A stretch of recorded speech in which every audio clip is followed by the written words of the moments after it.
தாவும் பாவை பாதம் நோகும் என்று மெத்தை போல பூவை தூவும் வாடை காற்றும் உண்டு.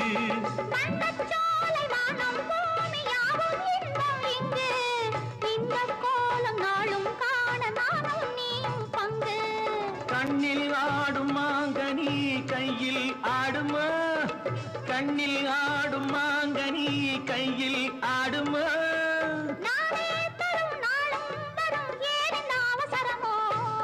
பச்சை கிளி முச்சரம் முல்லை கொடியாரோ பாவை என்னும் பேரில் வரும் தேவன் மகள் நீ.